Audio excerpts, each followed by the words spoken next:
Welcome back, everyone. I'm here with two special guests today. Both of them just graduated from American Heritage, doing primarily LD, dabbling a little bit in PF in Mason's case. So Spencer Swickle just won the TOC, notably in LD, reading some pretty interesting arguments. And Mason Cheng is famously Spencer's friend. Also, had a lot of success in LD, won the Blue Key round robin, for example. Went over to PF and won UT, as well as a bunch of other tournaments. So welcome to both of you. Thanks for being on. Yeah, for sure. Thanks for Thanks for having having us, us. Mac. For sure. So I have some questions about debate, and then I have some questions about nuclear energy, which is the April PF topic. First, what is your story? Like, how did both of you get into debate and why? Okay, I can go first. I was forced into debate by my parents. Like, I thought it was a nerd activity. I was like, there's no way I'm doing this. And then my parents were just like, yeah, you know, you have to. I think I started in seventh grade. And then I started in PF. Didn't like PF because of the partnered aspect. I just couldn't work well with the partner. Switched over to LD, and yeah, that was pretty much it. Yeah, I was also a similar way. I started out in PF. I did debate because my parents told me to after my first tournament, or actually after watching my first LD round. I was like, wow, this seems kind of interesting. It's not just like as boring as I thought it was. And so I switched to LD, and I guess it's been like that since, yeah. Nice. What do you think were the biggest factors in your improvement throughout debate? So you got into it, you probably lost a lot at the start. What clicked? For me, it was just like the love for the game. I feel like there was just a point where I became like I think it was probably COVID time where we just didn't have a lot to do, and we were like Mason and I were practice rounding a lot with our good friend Jordan. We were constantly talking about thinking about debates, and then eventually that just carried out post COVID where I was like always thinking about debate, trying to innovate, talking to like my coaches, whatever. Yeah, that was pretty much it. What does that look like, by the way? Like, what is trying to innovate? What are those innovations? Like, what's the process? Well, I guess for like TOC now, so I'm coaching some LDers for TOC. And a lot of it just comes down to like changing like really, really small things in arguments to catch debaters off. So like I don't want to, give away too many strategies or whatever, but like changing like it could be as small as a line in a K to like throw off an opponent or hiding an argument inside of a K as like an impact to trick them into going for something else. It really is just like random thoughts that I come up with where I'm like, yeah, this is like this will throw someone off, win us around, and then you get the win on it. What about you, Mason? Yeah. Sorry, what was the question again? The question is, so you've improved a lot throughout your debate career. What do you think Yeah, is the biggest difference? yeah. What clicked for you? Yeah, I think that like my path is probably different from Spencer. I yeah, I agree with all the parts, developing during COVID. I think that sophomore year and a sophomore year, I sort of like burned out in a sense, just kind of got frustrated with debate. But I think that, taking a break, coming back junior year, sort of realized it, and then also just like a switch to PF and everything, sort of realizing it's not that deep. Sort of allowed me to click and sort of just being relaxed and sort of like Spencer said, it's love for the game, right? Like once you enjoy doing something, it's not as stressful. It just comes more easily. Yeah, so true. How did you learn to enjoy the game? Like, what changed in your mindset? 'Cause I know a lot of debaters who like really get burnt out quite quickly. Yeah. I think that it's just I think that the competitive aspect of the debate is definitely very, people are like, oh, I have to break, right? People spend so much time in competitive efforts. But at the end of the day, right, like especially being in college now, it's like you tell someone that you want a tournament debate that you're gonna debate and they're like, okay, cool. Right. Like it really means nothing outside. Right. So it's more so just like enjoying the practice of like, the arguments you're reading, just like the idea of debate itself. And just like not so much looking as like, a thirst for the ballot. Yeah, 100%. What advice do you think you would give to your former self about all of this? Like, either one, how to improve more, or two, how to like think about debate in a better way earlier on. Oh, for me, Uh oh, actually, yeah, you can go first, yeah. Mason. No, no, it's all you, all you. Okay. For me, it's like specialize and then branch out. Maybe this is like an LD specific thing, but I think the problem I had at the beginning was trying to be good at everything. And then by the time like end of sophomore year came, I was qualified, but I was pretty mediocre at everything. Like you would debate a good theory debater, get crushed, debate a good K debater, get crushed. But if they were bad at everything, yeah, I would beat them. So specializing and then branching out versus like trying to do everything at first. I think for me, like I guess Spencer gave more technical aspects because he's always technically into it. I think for me, a lot of times it's a mental thing, and so the advice I would give is literally just like chill out, bro. It's like not that deep. True. Spencer, I think your answer is actually interesting because in PF, I feel like it's a little bit less applicable. Maybe I'm like, I don't know anything about PF as it is these days, but my opinion is like this kind of specialization in like tricks debate or K debate or substance or whatever is not as prominent in PF since most of it is, I mean, most of it is substance for one. And when you do get K debate, it's like, I feel like it's a little bit different from the K debate that you get in LD. And there's not as much dogmatism around like the the different kinds of judging and things like that. You don't like strike all of the K debaters or not. So applicable do you think this is in PF or like what is the analog? Yeah, it's definitely less applicable. I think maybe the way it would work is since substance is a necessity, you get good at substance and the features that come with defending substance. So like getting good at plan focus versus decay, extinction outweighs versus decay, answering fill with util or like structural violence, I guess is what's read a lot in PF. And then once you're like one of the best at that, you can say, okay, maybe it's time I learned the other side of that debate. So I have that in my toolbox where it's like I could throw a team off and win on a K1 round. That makes sense. I wait. I also have a comment on this. I Yeah. think that maybe it's just like from judging PF recently, but I feel like it is becoming more and more applicable. Like people are just reading progressive arguments for the sake of reading progressive arguments in PF, and it's like really frustrating, right? Because they like don't know what they're doing, and so like realistically, I do think that a lot of PFers should really focus on just reading substance, right? Like people see reading like progressive arguments as like a cheap win, right? A lot of times they don't even do it well. And like maybe it's because like PF judges don't like PF judges who did PF also don't know how to evaluate correctly, so sometimes you get away with it. But from someone who like as actually like knows what's happening, it's like such a brain tumor.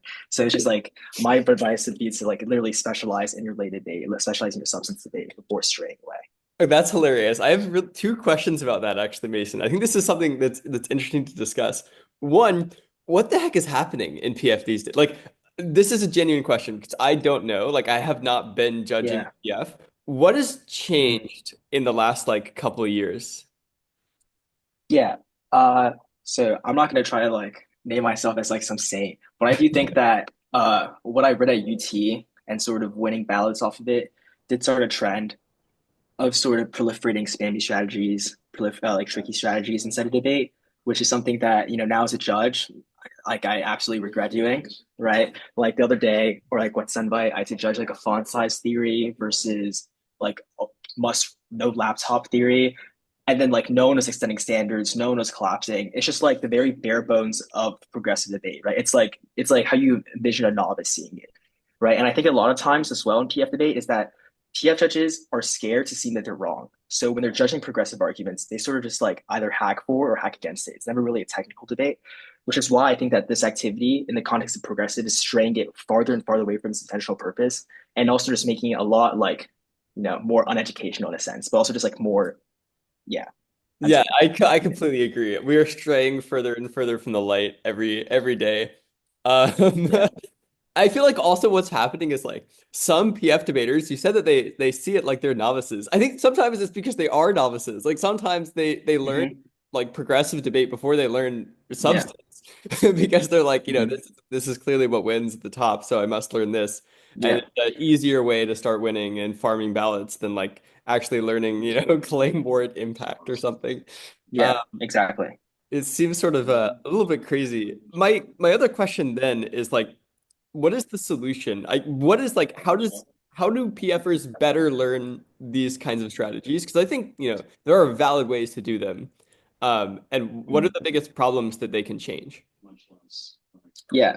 I think that this sort of it's more so like you said, right? It's like people want to mirror what happens at the top, right? And when top debaters are also bad at progressive arguments, and somehow win on them, it sends a bad message, right? And I think that like I don't coach that often. The one kid I do coach, like every time he reads a progressive argument, I say put that down. I say read substance, right? Like I always force him to read substance, and then when we do drill substance, he's like, I'm scared of progressive arguments, so I want to read progressive arguments. But I'm like, no, like get good at using substantive arguments to answer progressive arguments, right? Because people are so bad at reading progressive arguments, right?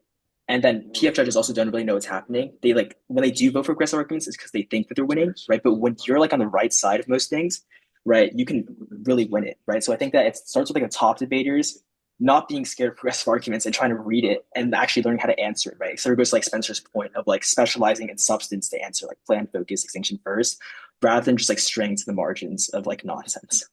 Yeah, 100%. If debaters do continue to read progressive arguments, some people will do it anyway. How Yeah. can you do it well? Like, what are the ways that they're doing it badly right now, and how could you execute these strategies in a good way? Yeah. I think that a lot of times people like progressive arguments are still sort of the fundamental skills, right? It's like you have to collapse, you have to weigh. But when people read theory, sometimes collapsing and weighing and flowing and extending just all goes out the window. Like you'll hear someone just like not extend an interp, or just like they'll just like not answer their other team's weighing arguments. And it's just like four layers of nonsense on each side. Right. So a lot of it is just like applying the fundamentals and still thinking as a regular form of debate. Right. And then also I'd say it's sort of not just like briefly skimming through like what I was used to, like just like watching the rounds, but sort of like actually understanding what the structure of their speeches are, right? Like how they're doing it, why they're doing each specific thing, rather than just trying to like mimic stuff and just like read off a doc, right? Yeah, don't just be a copycat. That's so true. Yeah. I think one of the ways that I think about these arguments that maybe helps a little bit is like if you imagine the topic was the interp, Mm-hmm. like if the resolved is Mm-hmm. just like resolved debater should not use a laptop or some shit like that. Then it becomes, I think, way more clear that like obviously you still need Yeah. normal arguments, you need normal links and impacts, you need to weigh like Mm-hmm. normal. Yeah. You wouldn't debate that topic with just like, here is an argument. Now I like GG, I auto win or something, Yeah. Yeah. No, I think that's a really good point. I think that's like that's something that you're like particularly good at, right? It's like debaters see stupid arguments and then just start crashing out, right? It's like use your intuition, right? Answer the argument at its face value and like point out the parts where it's wrong, right? I think that that's like something that you were particularly good at. Like just like, every time we had our little arguments, you'd be like, well, that's not true in this sense, right? And that's what people need to start doing. They just see nine off, immediately start shaking, go into their spreading bad blocks instead of actually answering the arguments head on, right? Like, Yeah, 100%, yeah. 100%. This is true, I think, of like all kinds of arguments, including all of the different forms of like progressive arguments. Obviously we're talking mostly about theory right now. Like if they read, paraphrasing bad, just think of reasons why paraphrasing is actually pretty neat. It's actually Mm-hmm. Yeah. not all that difficult. But it's Mm-hmm. also true of like a lot of the other ones that people find scary. I think a lot of them people sort of don't understand them, and that's why they're scary. And maybe this is almost by Mm-hmm. design. Like I think some people reading them are maybe guilty of intentionally making them hard to understand. But it is true of like Ks as well, for instance. Like a lot of these Ks just like really, if you just think about it a little bit, like just a little tiny bit, it's like suddenly it doesn't make all that much sense. And actually, you could just say that. Yeah. That's an argument you can make. And it's not like you're going to get Mm-hmm. canceled if you say it doesn't make sense. I Yeah. think people like start shaking in their boots when they hear like anti-blackness or something, and they're like, "Uh-oh, I'm gonna either lose or get canceled, so I Yeah. better just concede the round or something." When Mm-hmm. like actually you could just say, you know, this argument is not true. GG. Um, yeah. So And I will say, yeah, th go. this is not an event specific thing. Like, we definitely are guilty, Mason and I both, of like intentionally reading arguments that sound weird, so our opponents don't know how to respond to them in LD as well. Like, this is how Mason and I won maybe 50% of rounds. And it's like, okay, some of my students win this year on arguments like spec hedonism. Like, if you can't answer must specify type of hedonism to gain ground, then you probably just like I don't understand how this is like not an intuition thing where it's like, okay, wait, you've made us spec like 8 different types of util. We're on the ninth one. When does this end? And like, I don't get how people are so bad at using their intuition to answer arguments. And I think a lot of it has to do with like people are trained to be blocked out in like these type of debates. So when they don't have blocks, they're not, they're super reliant on them. So they have nothing. And this might be a PF problem too, where it's like people are stealing progressive arguments, stealing the blocks from progressive arguments from like open evidence, but not actually learning the content of the arguments or how to answer the content of those arguments, which is why the debates are so bad. 100%, 100%. I have three things to say, and let's see if I actually remember all three because I might forget them. Number one, I think that part of this is there's a trend of like, this is policy, LD, and PF, all of them heading toward this type of debate where there's an expectation, like a norm, where you have to be prepped for everything. Like if you don't read a card on this point, then you like your argument is not good, which doesn't make sense actually. But regardless of how much sense it makes, like it actively encourages people to read arguments that are just new for the sake of being new. Since their opponent, even if they have a good logical response, won't have a good carded response since they didn't think about the argument beforehand. I think this is probably bad, right? You don't need to read every response off of the doc. It's a bad incentive to like only be able to debate off of the doc, which is, I think, encouraging these arguments to be read. So the solution is both judges and competitors should be more used to analytics, because that's I think the best way to check against it. Oh gosh, I said three things. I don't know if I'll be able to remember the other ones. I mean, okay, the second one was there is something here about like the value of training intuition as a skill, that debaters don't do. I was talking in the last interview with Roy and Ale. I was talking about like lots and lots of debaters are way too short term in their practice and in their like training. They train like a topic at a time, and they ask questions with their coaches about like how do I do best on the ICC topic, and that's like everything they do. And then the topic ends, and then all of those skills go away. They're left with the practice that they did on that topic, which was reading certain positions and reading certain cards and winning off of that. But they're not left with like actually practicing that much skill intentionally. So the solution is like maybe this costs you a few wins in the short term, but it makes you much better in the long term. The solution is just like do some practice that intentionally trains your intuition, right? Like, for example, do some practice rounds with no flow, or do a practice round with no doc. Like do a practice round against theory where you have no prep whatsoever and you just have to think off of the dome, but you get like double the time in your speech. That kind of stuff is like, I think, great at training you to actually get better at responding to arguments on the fly and literally just pointing out that they don't make sense. And I think that like people need to start doing that more instead of only thinking about how they can prepare one topic at a time, one position at a time, and everything else like in isolation. There was a third thing, I forgot it, but maybe it'll come back later as we continue the conversation.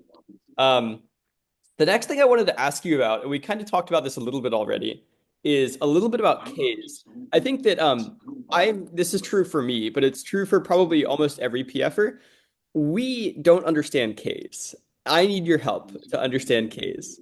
So literally, like, pretend I am a random PF student of yours. What is the first lesson you give me about how to understand Ks in an intuitive way? I think it definitely starts with the structure. Like, if you don't understand what the point of each part is supposed to be, it's a lot hard to connect the story. So, like, you have to understand that there's a claim about the world, an application of the claim about the world to the AF, an alternative vision of the world that is supposed to resolve that claim of the world and problem with the AF, and then framing mechanisms to make it so the AF is moot or the debate has to be about that claim about the world. And then the rest of it just comes down to either reading, watching rounds, listening to 2NRs about like how people explain arguments. And I think this is maybe a problem with watching rounds is a lot of people have gotten into the trend of typing exactly what someone is saying while they're speaking and then reading that script. That's not what watching rounds is supposed to be. It's supposed to be understanding and internalizing the arguments so you can say, how can I apply this given I understand this position, to arguments I've never seen before. So like you don't need their response to fiat good if you understand the thesis of your argument is that, XYZ is always bad, and we can apply this to fiat good or this specific warrant for fiat good by saying like, it means fiat bad because of X reason. Yeah, that makes sense. I guess one problem is that it seems like PFers these days almost exclusively read responses to Ks that come from other people. Like like this is true for substance, but it's even more true for responses to Ks, is that people just like pull them off of the wiki, probably other events wikis as well, like LD, and then just like I don't know, scroll through their anti-K file until they find an applicable response and then read that. But it's like not your own, so you're not really thinking about it. Um, the answer is probably to think about it and make it your own. And so to Yeah. that end, I really want to like dissect some of these pieces because I'm honestly, I think there's a trap that we fall into. This is what I think Mason was talking about earlier as well. Like we want to seem smart, right? And so there's almost a disincentive to saying like, to admitting that you don't understand a K. But I'm gonna admit to you right now, I don't fucking understand Ks, to be completely honest.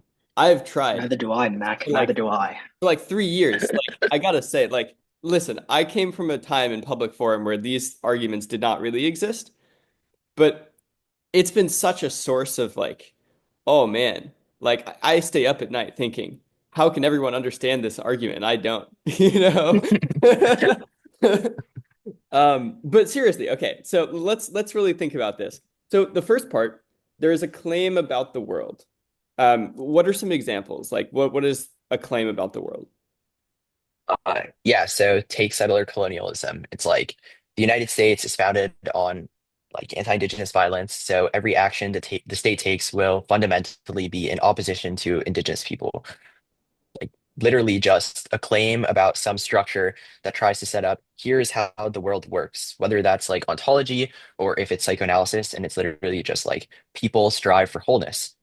And like that desire for wholeness is bad and causes violence because we can never reach wholeness. Um, but like, it doesn't have to be race related, but it's literally just there is something that exists out there that is true, but like I guess controversial or Right. structures action in some way. Right. Okay. So it's primarily about structures, though. Like we're not saying the claim about the world is that gravity exists. We're saying like the claim about the world is the state is operating in this way inherently, or people do this, and like Yeah. this is something about people. And the reason that's important is because then you have the connection to the next step, which is like how the AF does something related to this claim, right? Yeah, exactly. So maybe the AF uses the state, for instance, or That would be like the worst example of a link to this argument. But yeah, like if you were to say the app uses the state, which means it's doing something that tries to help indigenous people, but in actuality is like cruelly optimistic, it gives them false hope, whatever, then that would be an example of like a link level argument to an app that uses the state. So you said that was the worst example. What are the better examples? Like, what is a good example of a link?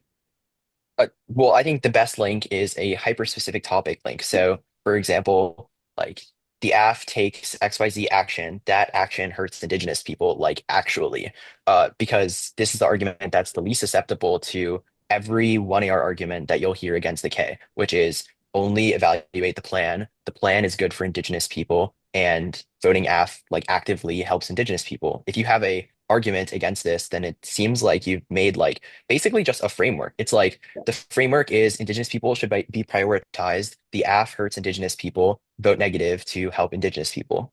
That makes total sense. I'm with you. And I guess we should clarify, right? Like, technically, there are two types of Ks, or probably infinitely many, but we can categorize them into two boxes for now, which is like traditional Ks on the neg, and then like KAFs. And we're talking about traditional Ks on the neg right now.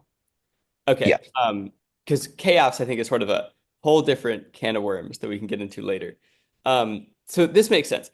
With what you're saying right now, I feel like the line is pretty blurred between like a K, which says, here's some truth about the world.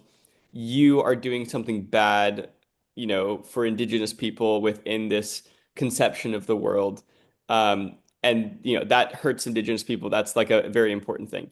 Versus just like a disad that says like, by the way, you hurt indigenous people. And also that's important. Like, what's the difference between these two arguments? What is the point at which it becomes a K? I think it's just the alternative, right? It's literally just we have a solution to this problem that like detracts from don't do the topic. And usually like the worse the link is, the more uniqueness, quote unquote, the like link gets from the alternative. So for example, if I'm reading an alternative that is to decolonize and I say the state is fundamentally in opposition to indigenous people as my link, then I have uniqueness for this, which is a way to resolve the fact that the state is in opposition to indigenous people by decolonizing it rather than just having a non-unique argument, which is the state sucks. Everybody's going to use the state. The state's still going to exist. So I'd say the alt is like the almost counterplan part of the disad that PF maybe is normally missing with like a structural violence framework, for example. Yeah, that makes sense. So then the question arises. In the PF rules in the NSDA, it says no counterplans or plans. Um, I've always wondered why does this not also apply to the same fiat as is used in the alt in a K, at least most of the time. Like why are you allowed to say let's decolonize, but you're not allowed to say I mean you could even imagine running this as a counterplan and like suddenly you call it a counterplan and it's not allowed because the word you use is different. Like why? Yeah, I mean, I definitely think that it It's should just not be allowed if counterplans are banned. Like, this is just a thing that judges are like, other events do it. It's not policy arguments. They seem, I hate to use the word, but they seem woke for being allowed to read these arguments that are about identity. So we should permit them because, like, otherwise you're excluding a category of arguments, which is just also false. You could just read a K like a disad, like a framework, or even you could read a K like a framework shell, which is just evaluate the ask reps. If they're racist, vote negative as like an interp or a theory shell, and then read reasons the ask reps are racist. So I don't think it excludes Ks. It just excludes topic Ks and probably should. That's really interesting. Yeah, I've always kind of wondered like it seems like the structure and even the name of a K is kind of like arbitrary. Like it's an arbitrary label. Like when I was first learning Ks at the very start, they were really a new thing in PF because we had a little bit of theory already. And so everyone was like, how the hell is this different from just a theory shell? Like A is the interpretation, don't be racist, or like don't advocate for a policy that hurts indigenous people. B is the violation, like you did. C is the standards, like that's pretty bad for like our discourse in this space. And then suddenly, like bada bing, bada boom, A, B, C, D, you've got a theory shell in your hands, but it's really just a K. Like these, I guess it's notable to sort of show the arbitrariness of these structures. Like they're not so different. These are just different ways to package the same argument, I think. Although I guess the important difference is the alt, right? Like, do you have fiat to say we should do this other thing instead, or do you not? And I kind of agree with you. Like, it seems like a little bit inconsistent to say like you can do a counter plan or you can't do a counter plan, but you can do an alt. Like, why not just like do a counter plan every time and just call it an alt on a K, and then suddenly like it's allowed? Um, Sort of strange. I guess wait, there's I've never heard this thing. Oh, sorry. yeah, go for it, Mason. Uh, well, what is this thing about not being able to read counterplans, being able to read alternatives? I feel like is that an actual argument in PF I that have no you idea. can read Like, alternatives? it should Oh, be an argument. I don't like my confusion arises from the fact that people don't talk about this more than the fact that oh, people, that's fair. Yeah, like yeah. it just it appears to be a norm in PF that judges Hmm. will not accept a counterplan, which makes sense. It's in the rules. At least people will yell about it, right, on the other side if you read a counterplan. But then no one says anything if you read an alt, even though it Yeah, has the same logic. yeah. No, people be tripping. They're the same thing. Okay, good to know. I guess the one exception is like I feel like maybe there are alts that don't require fiat. It's not like do a thing. It's like we Like like refusal. maybe I don't really know if that's an alt. I mean, I guess it is. I That's a genuine like I don't know, not like I doubt that. Oh, Um, but I was thinking like change our mindsets kind of thing. Like here's how we should view the issue differently. Like okay, listen. I think there's a subset of Ks that's just like you view this in the wrong way, and that produces dangerous things. Like for example, a critique of realism in international relations. Like you view states as unitary enemies or allies without any nuance. And that Mhm. produces dangerous policymaking. And we as policymakers should not view them this way. Here's like a better way to understand states. And then this better way to understand states, I guess it could be an alt, but it's not really like we're fiating it. It's just like I feel like it's a little bit different, no? Like, I feel like it still requires fiat in order to gain solvency. Like, there's no reason as to why us just saying, that we're going to think about realism differently, then means that everyone in the world will think about realism differently, right? So otherwise, it's just a non-unique link, right? It's just like realism is bad, but now what? But like sure, the alternative can suggest that we should think of it differently, but there's nothing that they can do absent fiat. So I think like every alternative, in order to get solvency, requires some level of fiat. If that makes sense. yeah, I guess that makes sense. I don't know. I feel like maybe there's I'm sorry No, for like that's fair. That's fair. like No. Yeah, it's fine. like maybe there's an argument to be made that like we're kind of like role playing as policymakers. Like, we're kind of Congress in this scenario. So like Well, it seems like you could just read a framework, no? yeah, Like, what's the yeah. difference between saying endorse the de like, an alternative that says endorse the deontological view and reading a framework that's just like deontology is true. We should follow things that are deontological. You could just say like this version or theory of IR is true. Their AF is inconsistent with this theory of IR, so Yeah. reject it. Instead of saying like we have to gain like endorse this theory of IR as like some fiated action. Right. Yeah, exactly. That's exactly what I'm saying. I guess I'm just confused why like we're using different words.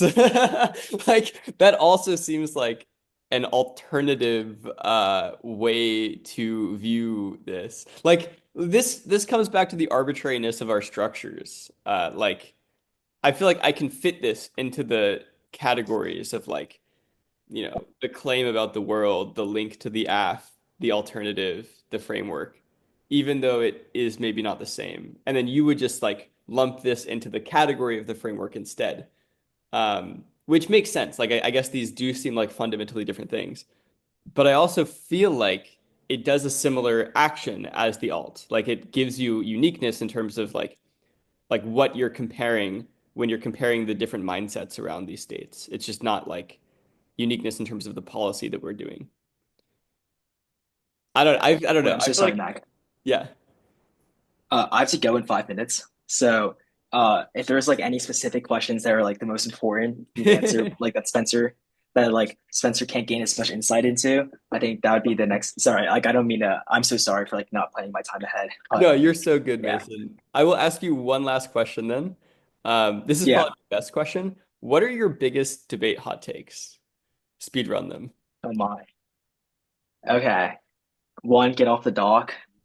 Two, uh, like just because something is meta does not mean it's good. I.e., Seckle, util, and LD, and policy. Every progressive arguments. Three, PF put the public back in public forum. Unironically, like progressive dates should not be in public forum. Spencer can go more in depth to this, but things like non-TFs especially make zero sense in PF, especially when there's no burden of rejoinder. And reading things like T probably violate T because you're gaining offense off of stuff that's not topicality. Four, and I think I've repeated this a decent amount of times, but dude, debate is just not that deep. Like at the end of the day, for two people arguing about some nonsense that's not going to happen, right? Like, yes, it's a fun activity. Yes, there's probably some educational benefits, but to crash out, like all the drama that happened in debate, all the stressing out that happens at tournaments, it's just like, yeah, like take a chill pill. Let me think if there's any other big hot takes I have. If not, I've I feel got like that's like, one follow-up yeah, question. yeah, you can ask me. Yeah, I have until 10:45, so Let's you go. have 4 minutes I'm gonna juice that then. to rapid fire. You Yeah, yeah. said debate is not that deep. I agree with you, but like, what's the meaning in debate? Like, why do you do it? What's the Hmm. value? Yeah. I think that like it is, an extracurricular, right? Like there still is competitive incentive, right? And I'm not saying you shouldn't try to win, right? Like obviously winning is still important, but to sort of, you know, like drop all your friends to like talk shit about people in the community, like gatekeep your own prep, like all this stuff just to win. It's like at that point, it's like too much, right? Or just like consistently bashing on someone, like stuff like that, right? And it's also just like people that are good at debate, like just like having massive egos, like shitting down on other people, right?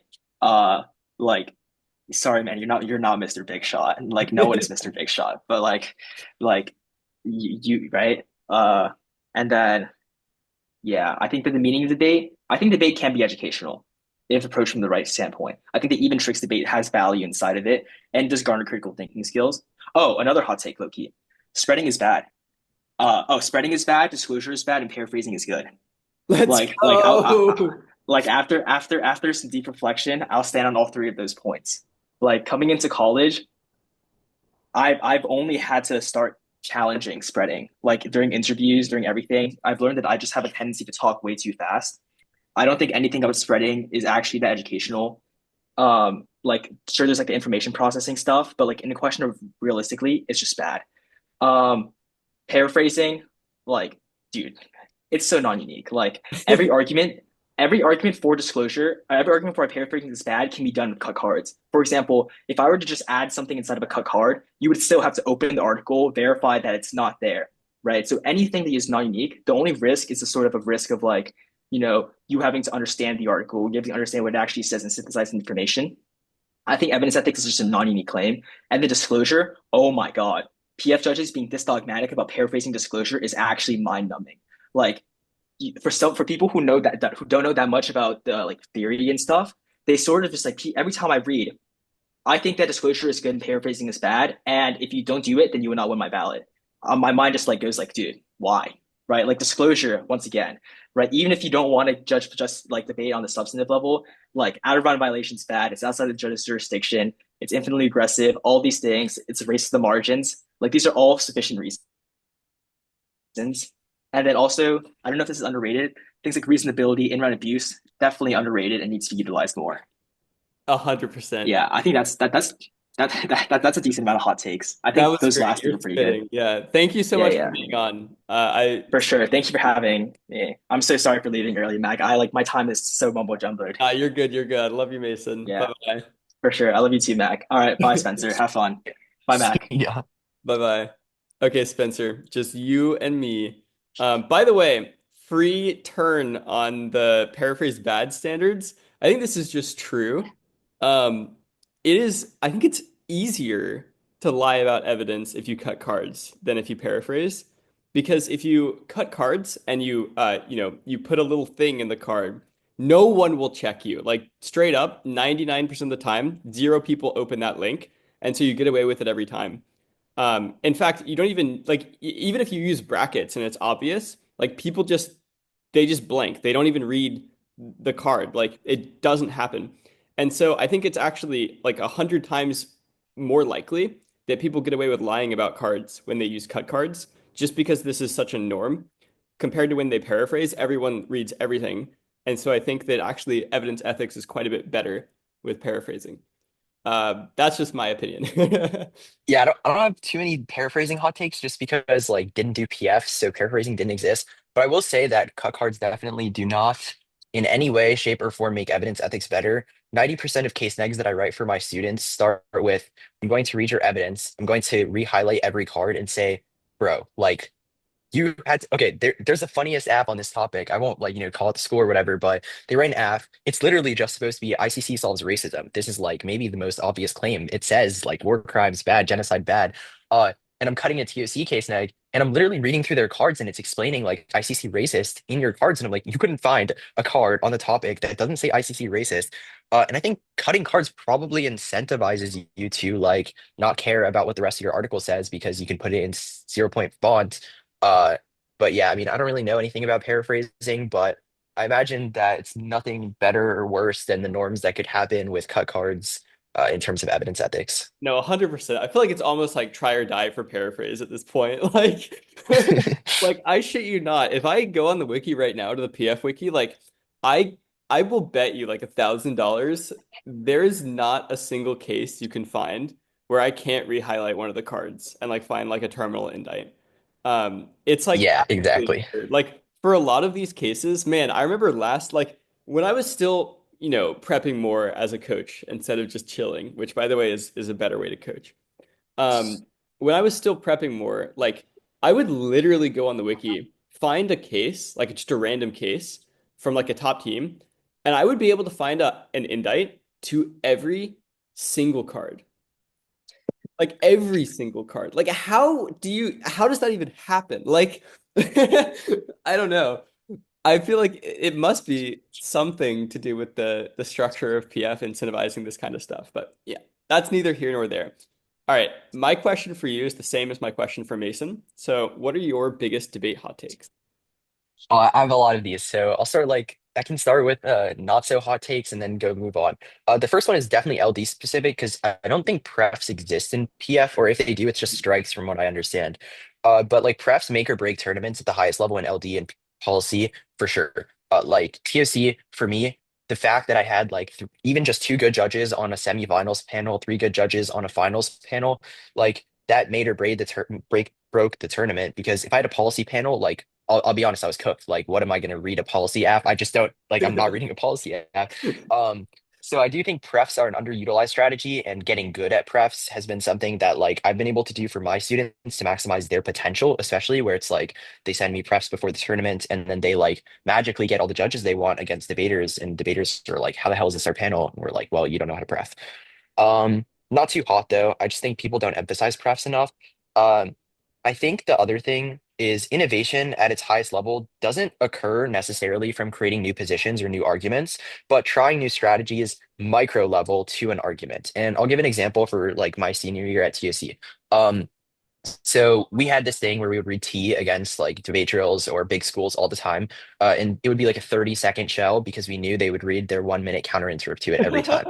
Obviously, they catch on at some point and they're like, okay, we can't keep being this stupid. Like, let's just read our 30-second counter interrupt. They're never going for this shit. So I had the greatest idea at TOC, which was like, dude, let's just go for this. They're reading 30 seconds against 30 seconds. Like, I have 6 minutes to go for something against 30 seconds. So I scripted a T substantial 2 and R versus like the top four teams, 1 ARs, and won like literally two TOC rounds on one T argument that like, it's T substantial on like a topic. It's obviously not a great argument, but at the end of the day, like being able to say, like, we do this, your response is this, so let's capitalize on your response is what make or breaks like the highest level of debates. Obviously, if you're debating like, a 3-3-4-2 debater, maybe like it doesn't matter. You can throw them off with like a random position. But once they catch on to those type of things at the highest level, what changes and make or breaks rounds is really like the specific argument innovation. And you can see this a lot in policy. Like the top two policy teams that what I understand, I don't watch too much, but Berkeley and Westwood, like most of the rounds that happen are won or decided by like literally one argument being innovated on each side, whether it's like a response to tab solves or the best argument for tab solves.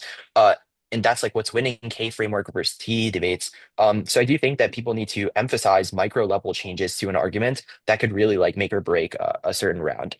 Yeah, Um, 100%. I feel like a lot of the time in policy and now in PF more and more, like people are just taking things off of the wiki, and so it's like the same argument every time. Like everyone's T shells is like some recycled form of everyone else's T shells with maybe one difference. But I really do agree with you. Like even just like changing your standards on your disclosure interp, like it goes a long way. Because I don't know, 90% of these things are the same. And so if you just make it a little bit different, it's huge. Yeah. I have another funny story about this actually. So at TOC, this will get into another take I have. I guess I could just start with that. I agree with Mason. Disclosure is bad, but I think that you should take this to the extreme. And instead of saying like, I'm gonna say no disclosure and just like, read disclosure, like answer disclosure good every single round. I think it's better to like run it to its limits. So what I did was at TOC, I read 12 AFs on the JanFab topic, like just purposely would read them against like worst debaters, knowing I could win. By the time I got to TOC, my like, they'll say, what's the AF? My response was always one of the ones on the wiki from this topic. So they're like, dude, like, are you serious? Like, just disclose to me. And we're like, no, like, debate. And so we read a counterinterp that was like, it's more reciprocal. We have to prep every neg position. You get to prep every AF position, stops you from being reliant on your coaches, like typical arguments that you would make against disclosure. Um, and so another school, we beat them on it. I think it was like two or three times in a row at TOC. So they scripted the 2 and R on the shell, being like, "Oh, we're gonna get them this time. Like they're gonna do it to us." And then I changed literally just the words of the standards, not even the text of what the standards were. And the kid freaked out and had no 2 and R. It was like, instead of reciprocity, it was like equal access. And being that reliant on the doc, I think it's so funny. But it also goes back to show like the micro level changes of like, I'm literally going to change the tagline of an argument to throw off someone knowing he's reliant on a doc this round. Yeah. Uh, like that made or break, made or broke, I guess you could say, around at TOC. And it Dude, also proves like, capitalizing on the things that you're good at. Like Mason and I were both really good at theory, so we were good at answering disclosure, and also believed the norm was true. Capitalizing on those things is like what will win you rounds as well. yeah, yeah, yeah. Capitalize on your strengths for sure. That's really funny that you say that. I remember actually a PF team from your school. I think this was Ethan and Sharva at camp one time. I was coaching them, and they did the camp tournament, and they they were messing around, and so they changed all of their contention tags to just different arguments on the topic. And the other team literally read the wrong blocks just because the word that was the title of the argument had changed. Wait, that's happened before in LD too, where like people will title the disad Constitution disad, and they'll like say nothing about the Constitution, and then they'll read their Constitution 1 AR. And I don't know, I feel like you deserve to lose if that's like the level of like you can't even listen to the speech on the disad to know it's not the Constitution disad. Like, I don't know. Yeah, 100%. I agree. I mean, it's interesting. I feel like these are natural checks that are built into the system of debate to prevent people from using silly strategies. It's just kind of mind-boggling to me that they're not being adopted more in like PF because nowadays we see more and more doc reliance than ever before. This is the weakness with doc reliance. Like people are not developing the other skills, and people are falling for these like tricks. Like there are a lot of ways that you can punish someone for being too reliant on the doc. I think I mean, the take is just people should do that more. Yeah. Okay, I'll give two more takes. The next one is like not too hot. The last one will be really hot. Okay, So the next one is I think the best argument in debate when it comes to theory Ks is non-verifiable.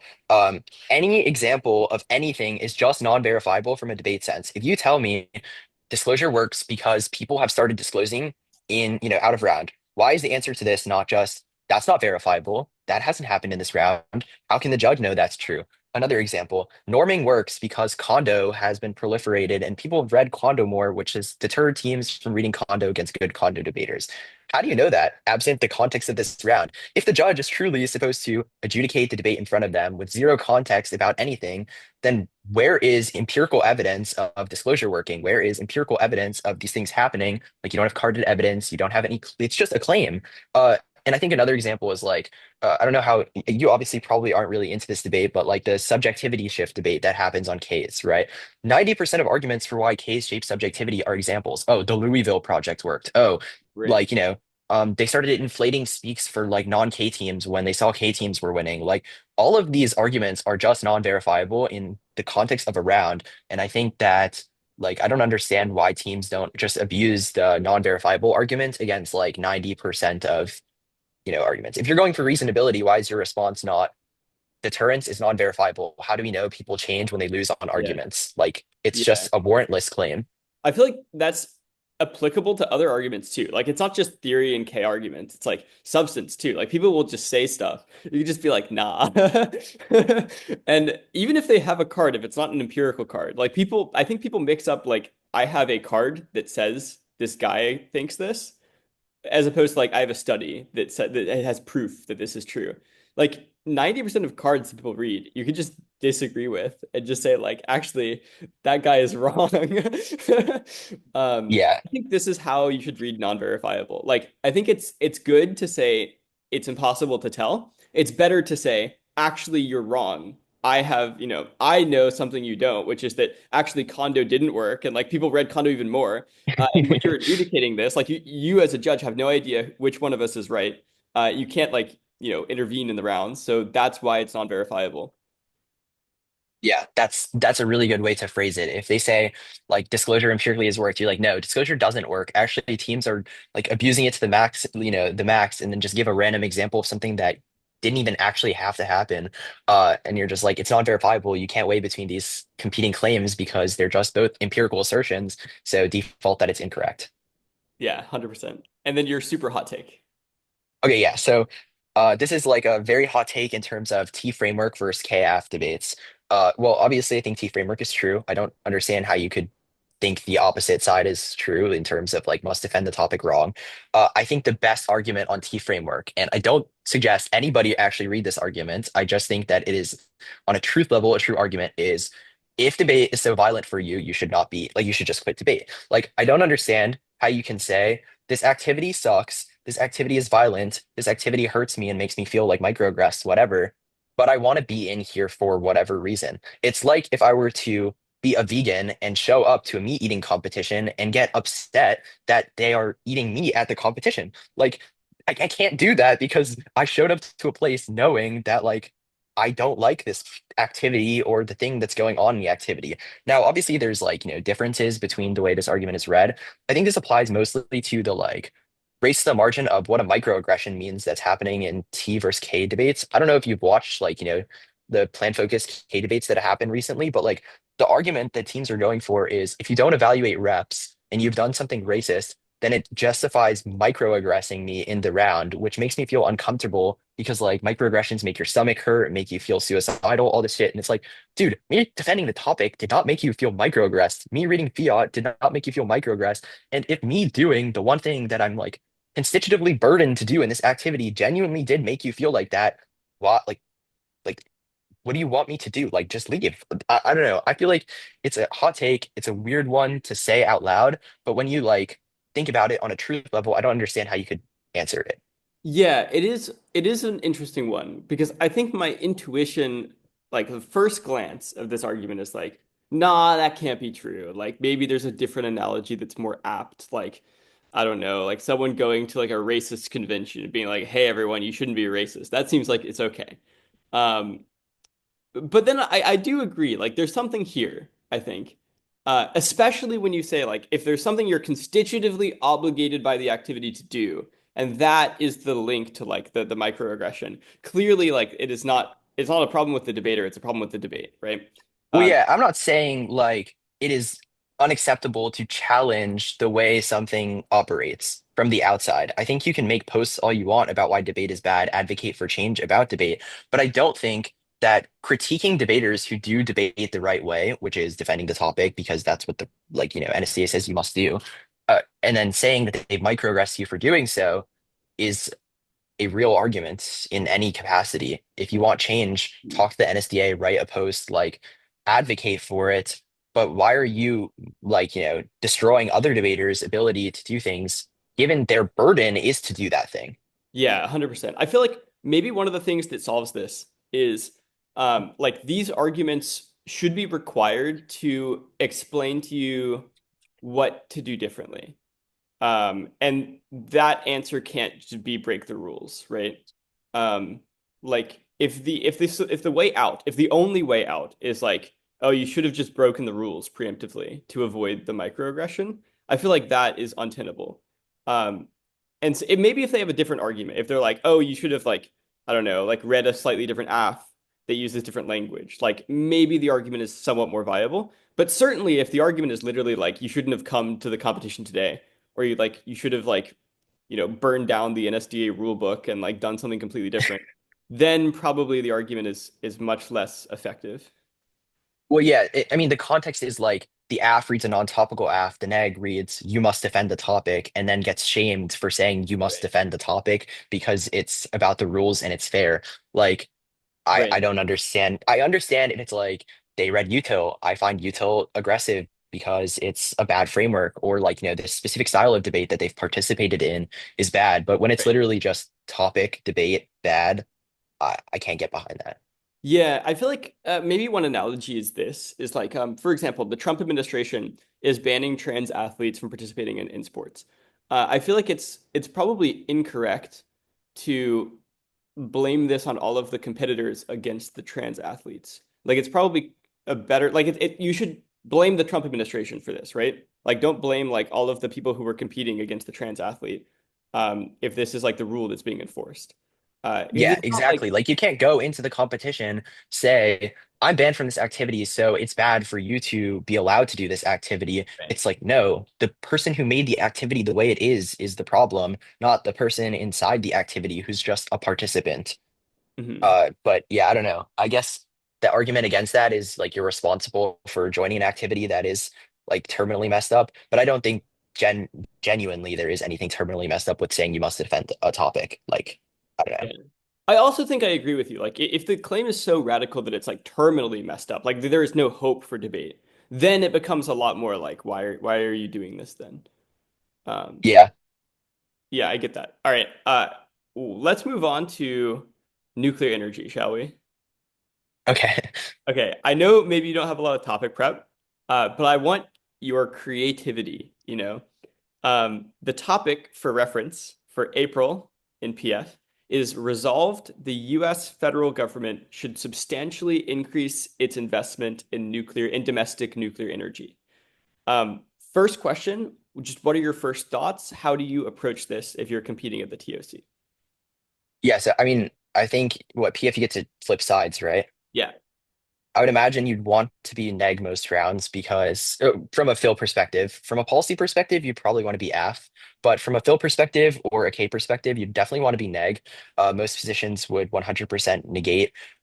Maybe there's like a Hobbes AF if you wanted to, but like I don't personally find Hobbes very persuasive. Wait, wait, wait. Um, I want to ask you about all of this. What is the Hobbs app? Like, I don't know. um, well, it seems, I mean, it's just a hedge AF, right? Like nuclear power, increase in domestic nuclear energy or power increases state power, which makes us less reliant on other states. So the sovereign gets like, bigger, better, which is, it's a whatever. I'm not really a fan, but I mean, a cool way you could go for it in PF is reading it as like a hedge advantage with extinction impacts, and then and reading the framework with it. They read util. You say, oh, I didn't just read a fill af. I also read a util af, and then going for just like a hedge af. Yeah. And then, yeah, the neg stuff, I'd imagine like most Ks would negate. Like sec seems to be the intuitive one where it's like, nuclear energy just definitely hurts indigenous people the way it's like tested.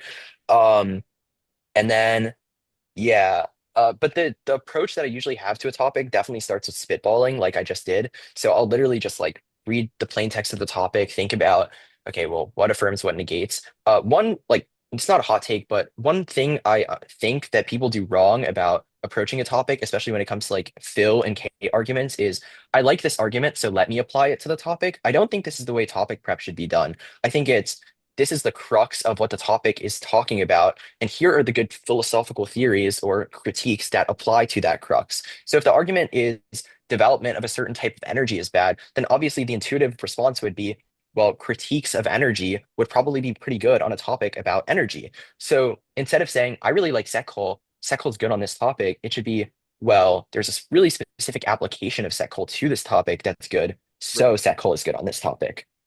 That makes sense. How do you envision a set call K being run on this topic? What's like the structure? Um, well, I'm not too familiar with the PF format of how Ks are read in PF, but I Well, will how would say it be in like LD, for example? Yeah. well, everything is pretty like not topic specific on a K besides one topic link. So you'll have the same framework interp, the same thesis, same alternative, same non-topic links, but the topic link that's literally just like the structural violence disad that talks about indigenous people seems to be a really hard one to answer from the AF's perspective. So like you're not susceptible to a link turn, which I think makes a K a good K because then all you need to do is win framing arguments, and you don't need to really worry about winning the topic specific application of those framing arguments. And to be clear, the topic specific application here is nuclear energy hurts indigenous people. Yeah. So Or I like you would be able to say like the way it's developed hurts indigenous people, so investment in it is investing in something that's bad or right, like, that makes sense. fundamentally bad. Yeah. Okay. So that's interesting. I feel like there's maybe two versions of this argument. Then there's one that's sort of reliant on the consequences of investing in nuclear energy, which is like, step one, we invest. Step two, there are more nuclear power plants. Step three, those more nuclear power plants then go on to hurt indigenous people more. But then the second way to read it is sort of just like a moral, like an inherent argument. It's like this system is complicit in harms. And so even if like there's no causal connection between investing in it and exacerbating the harms, it's like we should not be complicit in like, I don't know, like affirming this system which creates these harms. Yeah, I think the first is longer to justify, but probably a better argument because it seems to be like the more intuitive link chain.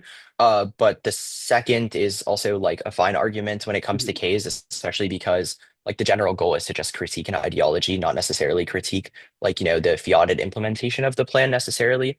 But you could also just read both links and Yeah. like you would have two.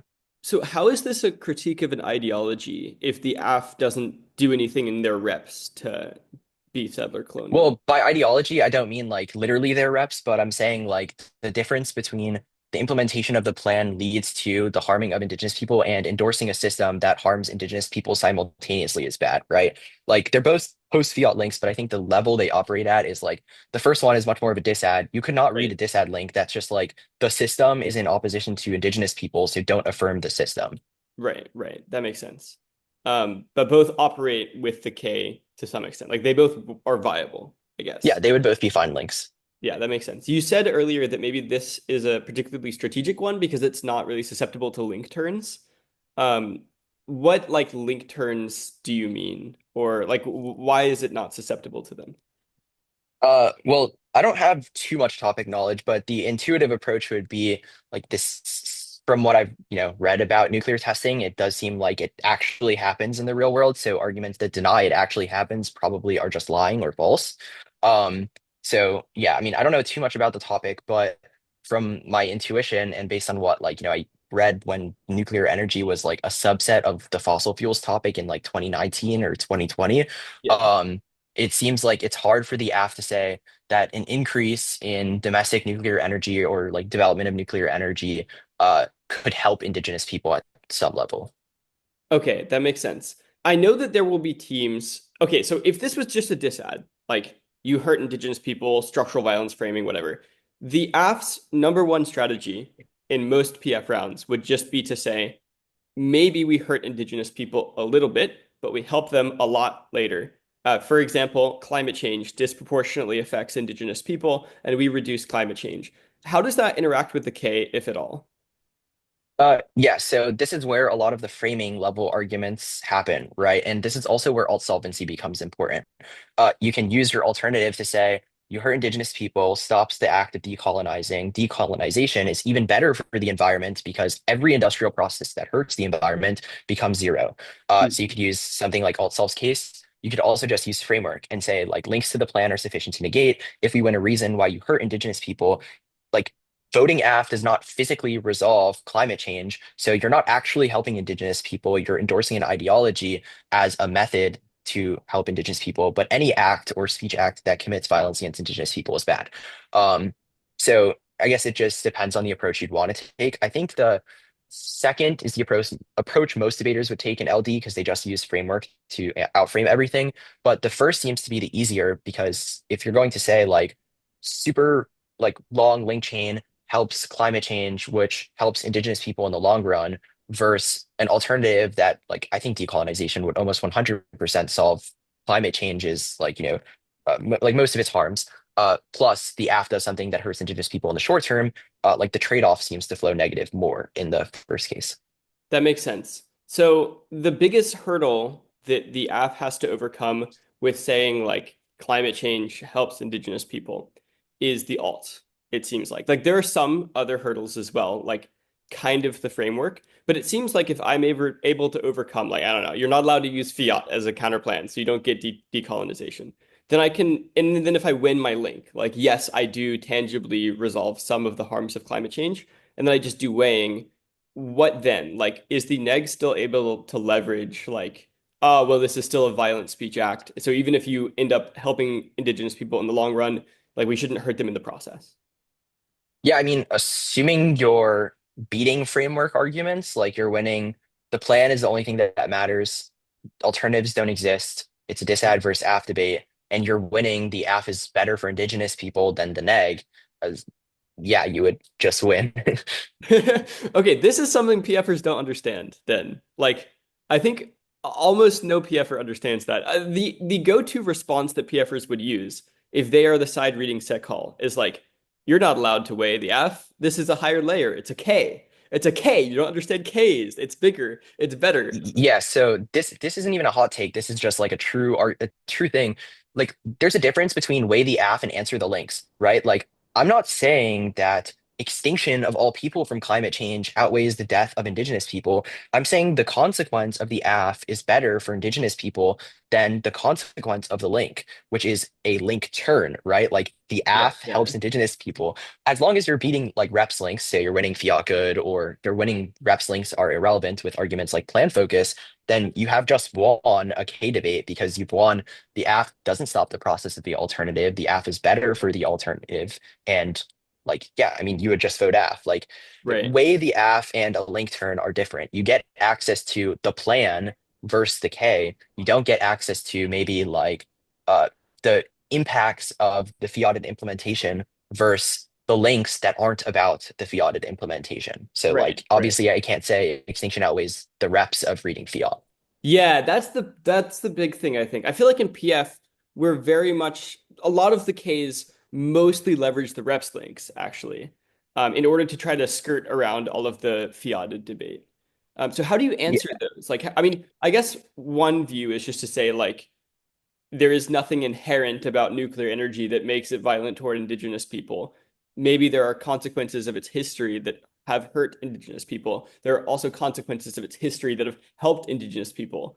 And so maybe like advocating for an energy policy is not inherently violent as a rep. We didn't say anything else that's violent, so we don't link to this.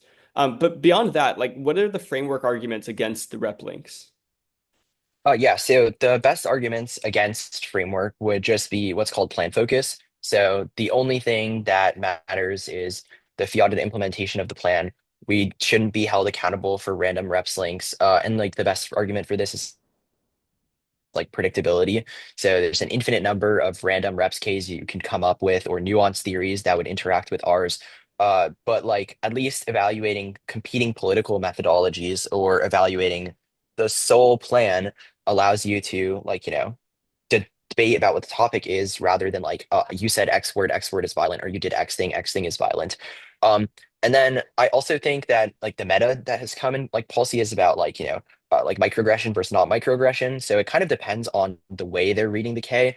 If Mhm. it's just like the role of the ballot is to resist like anti-indigenous violence or resist like educational models that are bad for indigenous people, then you're probably going to want more like truth testing comparative worlds-esque arguments, which are just like the burden of the AF is to prove the resolution true, the burden of the neg is to prove it false. If you don't do that, you haven't won. Or like we get to weigh the AF against the case or the K. Like, if we win that extinction happens post the AF and you win a risk that our reps are violent, then obviously extinction is larger impact than that. But like if it's the microaggression stuff, arguments like if I microaggress you, you should, call tab or you should stake the round on it because those are like serious accusations.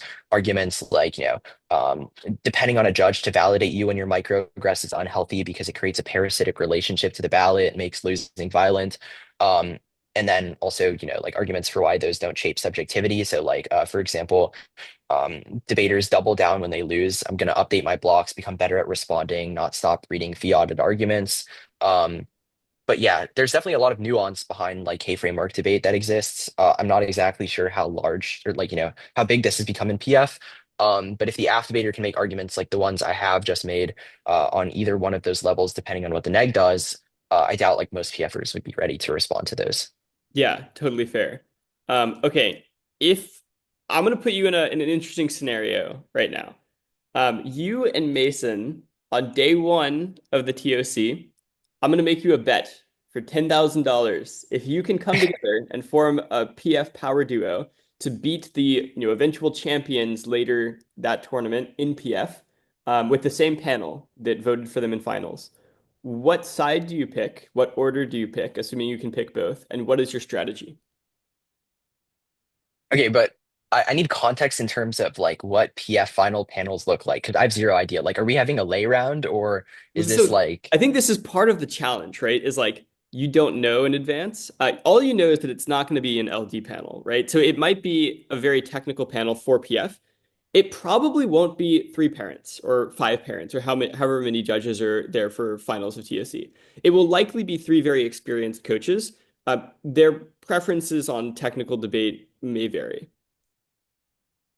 okay, that changes a lot because I feel like if Well, the yeah, but preferences vary, then it's right. like Mason and I will put our heart and soul into substance and just be faster and better than them at substance.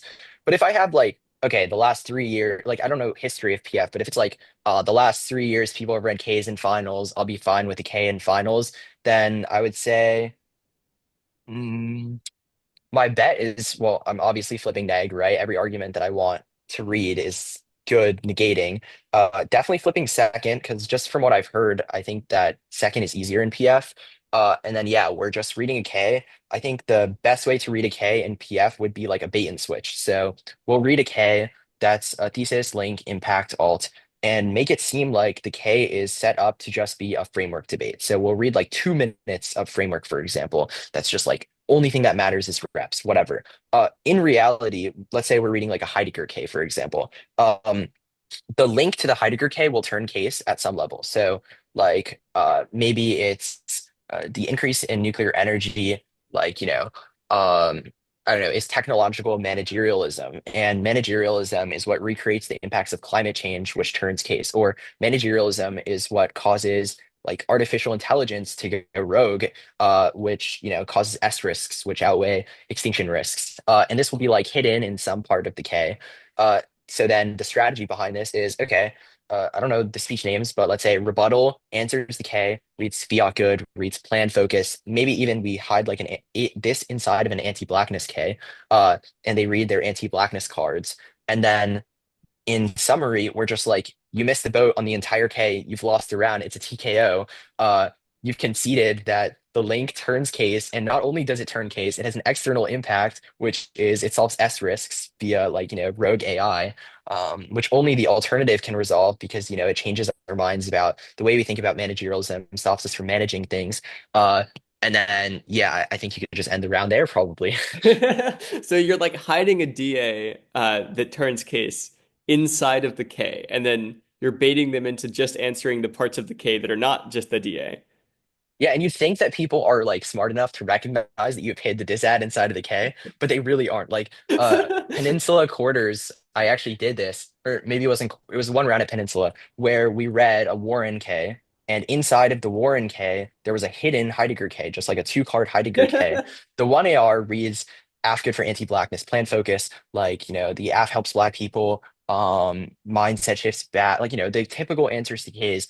2NR like basically concedes the entire 1AR and it's just like you've conceded disad that turns case with alternative solvency. And not only does it turn case, but it outweighs case because the alternative is a mindset shift. So we get to say we solve whatever we want as long as it is consistent with our mindset. And then yeah, I mean like I guess in PF it would come down to level of explanation given the panel. But I feel like something that I've learned throughout like debating is the panel is important, but it is not as important as you think it is if you're crushing them and if you're actually good at explaining arguments. Like if you have the ability to explain, and I don't even think it's a complicated argument, but the mindset is more important. Like, the ideology is more important than the physical action the app takes. If their ideology replicates managerialism, it'll cause more climate change than they try to harm and causes rogue AI. If you explain this and it's drops, you have 3 minutes or however much speech time is in PF to explain it. I feel like you could get most coaches who are willing to try to be tech. And I think it also exploits what Mason was saying earlier about like people want to vote for the technical argument or the like progressive argument in PF Yeah, yeah, because they yeah. find it interesting or unique. So if you're like, dude, I just invented this crazy new strategy in finals that nobody's ready for, then I guarantee you could get some of these coaches to be like, maybe I have no idea what they're saying, but this sounds really cool and it sounds like they crushed them because they conceded everything. Yeah, So yeah, yeah. I mean, okay, the hot take is like what Mason was talking about is actually powerful enough to sway rounds deeply. Like just the wording you use in the round to signal that this is a technical argument goes so far. For example, like what you call the argument, like is it like, I don't know, is the argument the nuclear energy causes S risks argument? Or is it the, replicating managerialism K?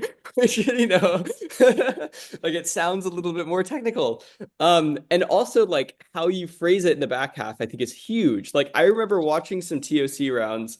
I think this must have been I don't remember who it was, but some teams were, going for some collapses and being like, it's not just they dropped this argument, we win, GG. It was like, this is the semifinals of the TOC. Don't let them get away with dropping a nuclear war argument in the semifinals of the TOC. You're not, you can Yeah, like I don't know. posture a little bit about That that. level of aura farming becomes like cringe to me. I mean, there was some power behind it. Like I will say a lot of the finals round that I had came down to the fact that it was finals for Yeah, solvency. yeah, Like it's like I'm reading a troll position. The trolling will work because it's finals, I promise. And yeah. there's definitely like a level of exploitation that can come with like judges are afraid in finals to vote against you when you're reading the unique rash Yeah, thing to yeah, them. And I definitely think exploiting that is something people need to try more yeah, because like I don't know maybe it feels risky, but if you think you can technically win and exploit that, you know you'll get three ballots because either yeah. they're afraid to vote for you or they're technically just like, ah, this guy's still ahead. 100%. I feel like you specifically are quite good at this, like getting judges to vote for technical arguments they don't otherwise like. I remember your semis round at TOC in your last year, like the very end of it, you slow down. You're like, listen, I know you don't want to vote on these arguments, but you gotta vote on these arguments. It's just it's conceded. This is just how the debate works. 3-0 American Heritage and finals. You didn't win 3-0, but it worked, it worked. Like that kind of ballot directive language, I think is ubiquitous across any event. At sort of conning, not conning, but persuading judges to vote for you. There's always a persuasive aspect. It just changes form and it sort of changes shape over time. I have a few questions for you about this strategy. Uh, what the hell does replicating managerialism mean? Well, yeah, so managerialism or like technological managerialism is the idea that we should manage, control every aspect of the world to make it better. So for example, like, I want to control the environment because I believe that like, a certain type of energy will make the environment better. When in reality, history proves the opposite. Every time we've controlled the environment, every attempt that we have made to control the environment has probably hurt it. And this is like going back to the decall leads to pre-industrial society-esque arguments that I was making before when I was saying you could say alt-solves case. The difference would be you get to fiat a mindset that is literally just people don't manage the environment anymore. So that is better than people managing the environment. It's almost like a security K where it's literally just securitization managerialism bad. Right, that makes sense. So one problem I foresee with this strategy is it seems like you derive a lot of your uniqueness from this fiated alt. Let's pretend they don't make the counterplans are not allowed argument because for some reason PFers don't make that argument. Let's pretend that they answer it like a K. It seems like the problem that you have with the bait and switch strategy is that when you reveal, you pull the mask off and it's like, aha, it was a disad the whole time. It's very difficult to do the same thing with the alt because if you pull the mask off of the alt, you reveal, aha, it was a counterplan the whole time. Then the judge says, wait a second.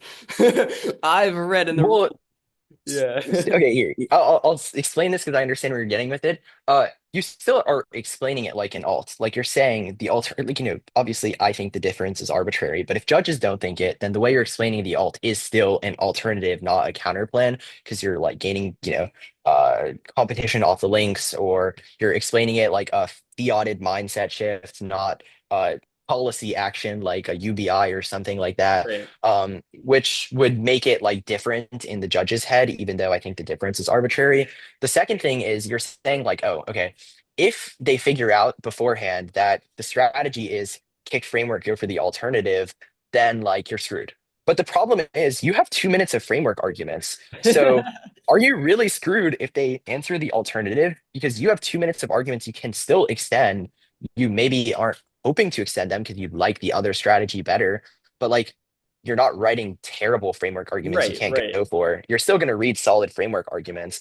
And it just exploits time more than it does exploit like the fact, I mean, it exploits the fact that they'll be stupid about it, but more than that, it exploits the time aspect, which is you have to proportionally allocate time to every part of a position and almost maybe more than it took me to read it because an alt takes me 30 seconds. But if you read 30 seconds of answers to an alt that solves case, are you really going to win the alternative debate?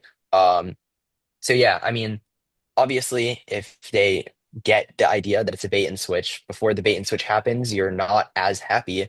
But then you just extend it like a normal K. Like your representations matter. If you're racist, you should lose, and you can go for the anti-blackness aspect of the K if you would like. Right. If they don't fall for the bait, just don't switch. Yeah, exactly. Yeah, that sounds good. Okay, I'm gonna push you out of your comfort zone one time, and then we'll see where it goes. So I know you're not a policy debater very much, but if you had to predict, what do you think would be the three most common policy positions if this was an LD topic on both sides? Oh, if it was an LD topic, uh, uh, okay, T substantial. I'll go with that one for sure. I know T substantial would be in the meta because it's always in the meta. Um, And then what? It's like substantially increase investment in nuclear energy Domestic, yeah, or domestic domestic nuclear. nuclear energy. Uh, I feel like the strategy would just be read an advantage counter plan that solves some level of like, the AF's impacts. So I don't Right. know, the common impacts seem to be climate change, nuclear war. So you read like alternative renewable energy as an advantage counter plan, read a disad to nuclear energy that's like hyper specific to it. It could be something as small as you hurt indigenous people, which is bad. Or I mean, I don't know a lot about nuclear energy, but I'm sure there's like some reason why it hurts the environment or something like that. And then you just solve the entire advantage with the advantage counter plan, plus you have the small disad to the F to make it compete. Um, so I guess that's three or two advantage counter plan and disad. That I'll count that as three. Yeah, yeah, I think that's three. What about in the ass? Uh, oh, I'm a terrible person to ask for policy app ideas. Uh, Just like what would you expect uh, to hit? Like what would you expect to run into? You know, you run into this and you're like, ah, yeah, that makes sense. well, I mean, intuitively, you'd think climate change, like nuclear Right. power helps reduce greenhouse gases, which solves climate change, but climate change advantages seem to like be non-existent in LD anymore on Really? topics where you're like, this should very obviously be a climate change app. Like, for example, um, the carbon tax topic for camp, like was one of the topics people were doing at camp, and there was like zero climate change apps, and they were all random made up nuclear war scenarios, and you're just What? like, dude, what? Or like That's so unclose, like you'd strange. assume that the app would have some like, controlling controlling water is good for the Yeah. environment. It's like, no, people don't talk about that as a topic. It's like the app increases US hegemony, which solves a nuclear war scenario, which is why it's kind of hard for me to be like, these are the Yeah. three common policy arguments because they just pull them out of their asses and are like, ah, yeah, this is what's really good here. And I'm like, is it really? Like, I feel like the environment scenario is pretty good here. And Yeah. I think this might be a difference between PF and LD, where it's like LD is if you don't have a nuke war impact, you kind of get cooked because people don't believe climate change is a real impact in terms of like if it's linear, then we can solve all of climate change. Like the defense to it seems true, where it's like it's inevitable. Um, but in PF, when I was judging at least, I was like surprised at the types of arguments that were being read in terms of like substance, which is like also refreshing because I think it's really stupid where Yeah, wait, that's people so read. weird. I guess my let me know what you think. Like, why is this happening? But my theory would be like, LD has gone so far toward like binary thinking of offense, like either it's extinction or it's not, right? Like either it's That's terminal so defense true. or it's not. Like there's no such thing as mitigation anymore. And so then it's like if you don't win extinction is unique to one side, then like why are you even reading the position? Is that the idea? Yeah, I mean, I find this true on like every topic, like the right to housing. Why is there extinction scenarios on a right to housing topic? What is right to housing going to cause extinction for? And then they come up with like a random econ scenario that ends up becoming extinction. And that's like probably my biggest pet peeve about like LD debate is like I'd much rather prefer the substance debate to be like the way PF substance debate maybe is or used to be at least, where it's Yeah. like instead of race to extinction impacts, it's read the true arguments on the topic, answer the counter, the counter arguments to the true arguments, and debate that. But yeah, I Yeah. don't know.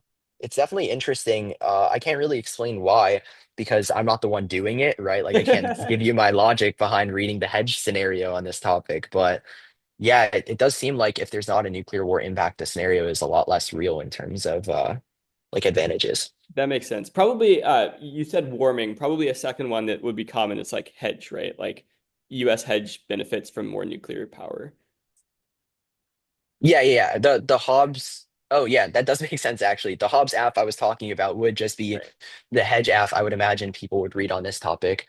Um, and then the reason why they like hedge as well is like the hedge good impact turn against Ks. People like to just use their app as hedge good Oh, I answers every see. K ever.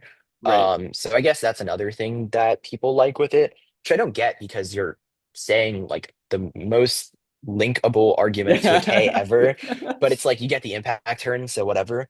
I But don't yeah, think I that don't makes know. any sense. To me, like my intuition says it should be much easier to debate the links on Ks than debate the impacts. Yeah, I definitely agree with you. I feel like impact turning a K is pretty hard, but I don't know. Again, I'm certainly never on this side of innovation. Like I'm Yeah. never on the, I coach one policy student like on the side and will tell them like explicitly don't do the things that I see that I think are stupid. Yeah. Um, but aside from that, like all of my students are Phil or K debaters, so we're answering the stupid arguments, not going for them. That's so fair. I have one last question for you that's not related to nuclear energy. Okay. And then I'll see you on your way.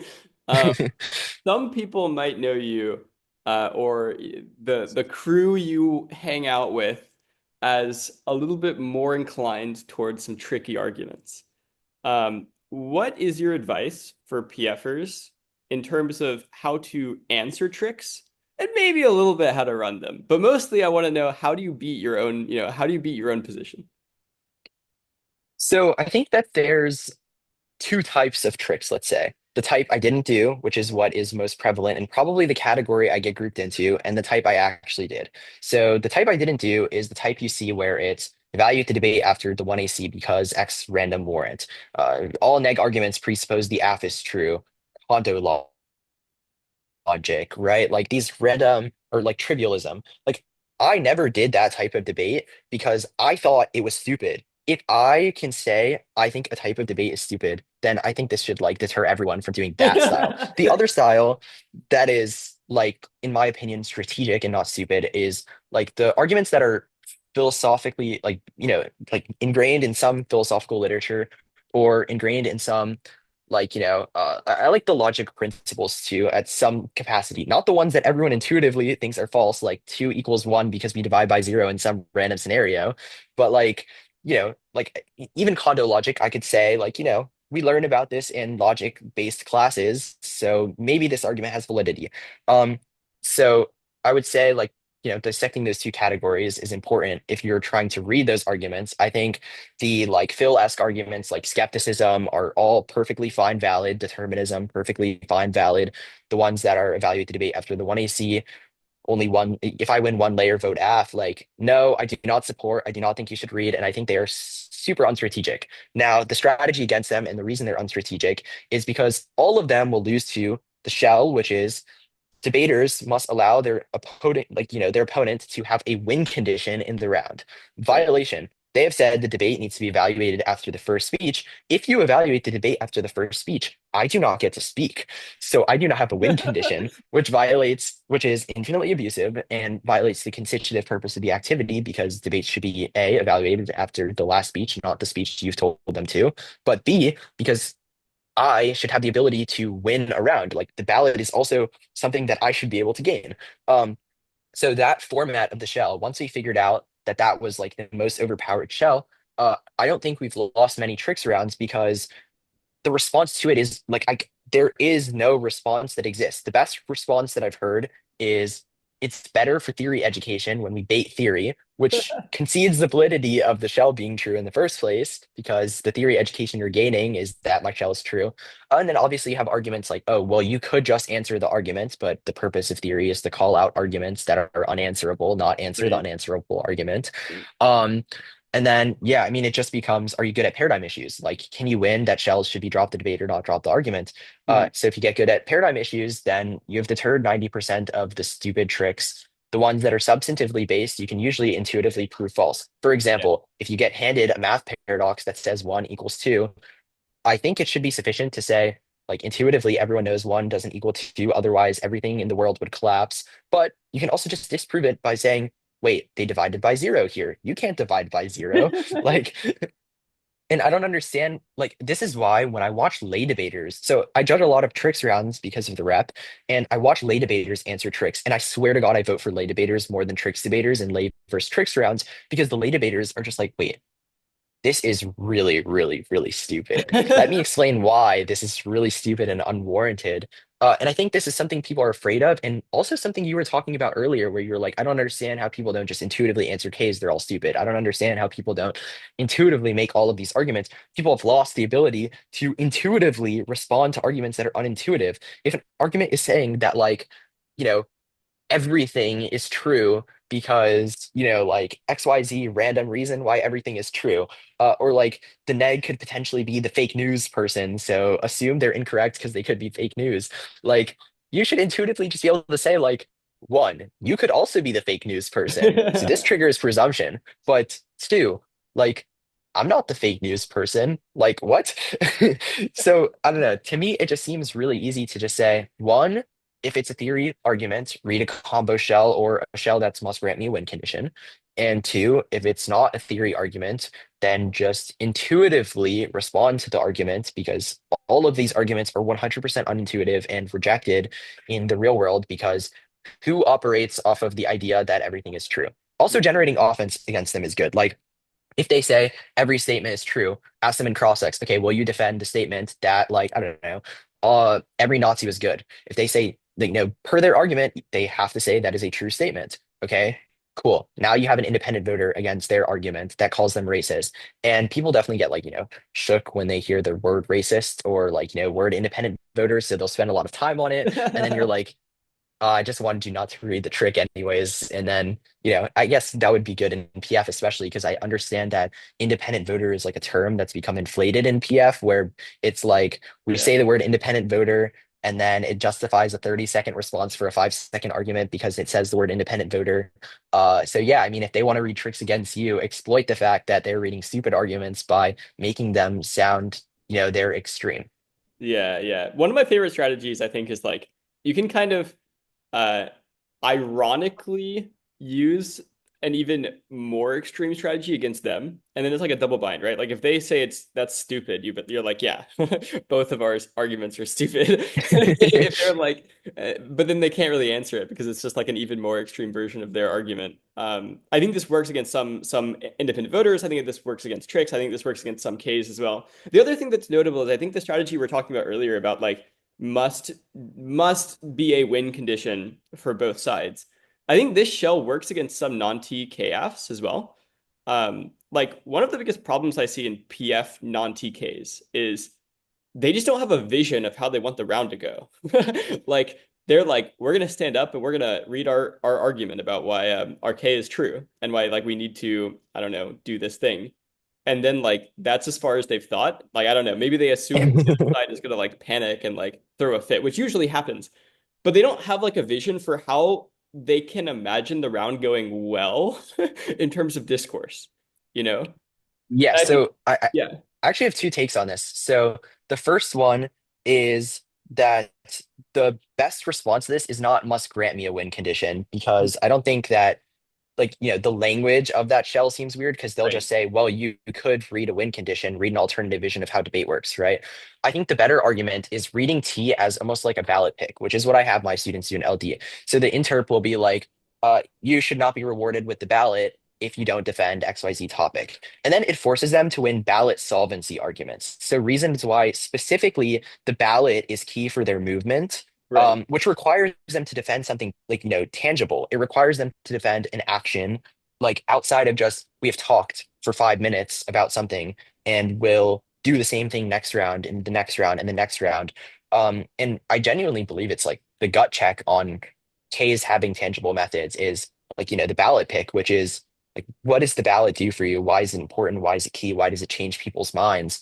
Um, I forgot what my second take was, but I think that's definitely the best take against that. Like Right. presumption-esque arguments that are like you do nothing. And people are definitely afraid of saying you do nothing, but like it's true against 90% of chaos. They get away with doing nothing and people are too afraid to say it, but like, come on, they do nothing. Right. And to be clear, when you say ballot pick, what you mean is like we can affirm all of the same things that you're saying, but just without giving you the ballot. Yeah, so the way I phrase like the interp is uh or like the two in our story is we'll allow them to read their arguments. The negative just should not be burdened with rejoinder against them. So you can discuss your arguments for every speech that you want, but it is unfair to put the burden on me to have to negate arguments that are not about the topic and are not about whatever the central point of discussion is. Right. And then the story is like they'll say topicality or like forcing people to defend something like the state is racist, makes them feel aggressed, whatever. You say, that's fine. We aren't going to force you to defend the state. We are just going to say, don't give you the ballot, give me the ballot, and you don't have to defend the state. And this seems like the intuitive check on a movement that is like in the context of the topic as well. So like, can you answer the idea that like, there's a topical version of the AF that could exist within your movement? And it seems like the ballot pick would also be good at doing that. Right. And of course, this means if you are the person who's running the K, you like the very first thing, one of the first things you need to know is like, what is your story of why you need the ballot to do this?